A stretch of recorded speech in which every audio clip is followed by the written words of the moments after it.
Je crois que l'Inde a fait une erreur monumentale en choisissant d'utiliser leurs diplomates et le crime organisé pour attaquer les Canadiens. La tension est à son comble entre le Canada et l'Inde après l'assassinat en 2023 près de Vancouver de 7 hommes. Hardeep Singh Nijjar, un leader séparatiste sikh de nationalité canadienne. Lundi, les deux pays ont chacun expulsé leur ambassadeur et des diplomates de haut rang après que la police fédérale canadienne a annoncé l'implication d'agents du gouvernement de l'Inde dans des activités criminelles graves au Canada. This weekend, Canadian officials took an extraordinary step. They met with Indian officials to share RCMP evidence which concluded 6 agents of the government of India are persons of interest in criminal activities. And despite repeated requests to the government of India, it has decided not to cooperate.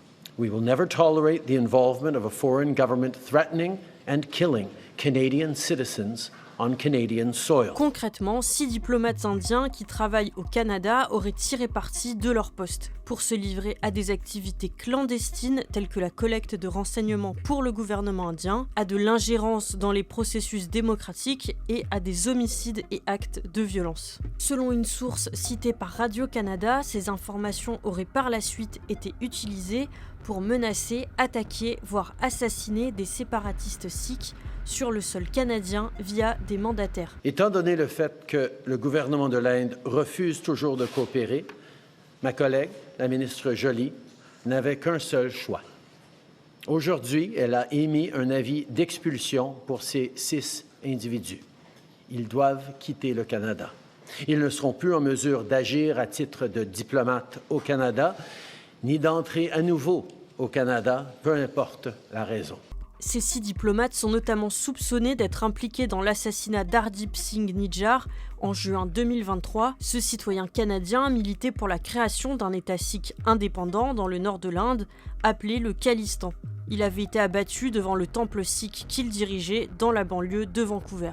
Arrivé au Canada en 1997 et devenu citoyen canadien en 2015, Nijjar était recherché par les autorités indiennes pour des faits présumés de terrorisme.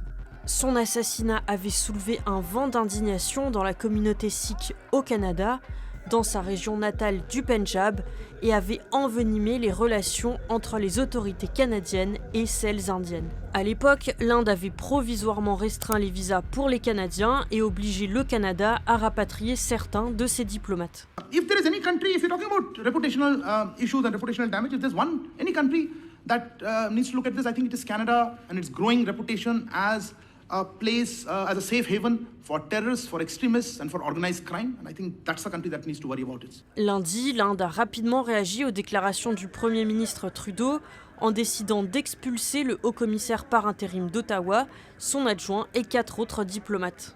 Canada has provided credible, irrefutable evidence of ties between agents of the government of India and a murder of a Canadian citizen on Canadian soil. Now it is time for India to live up to what it said it would do and look into those allegations. Le ministère indien des Affaires étrangères a qualifié d'absurdes les accusations selon lesquelles l'Inde serait impliquée dans le meurtre de Nijjar. L'Inde se réserve maintenant le droit de prendre d'autres mesures en réponse à ces derniers efforts du gouvernement canadien en vue de formuler des allégations contre les diplomates indiens.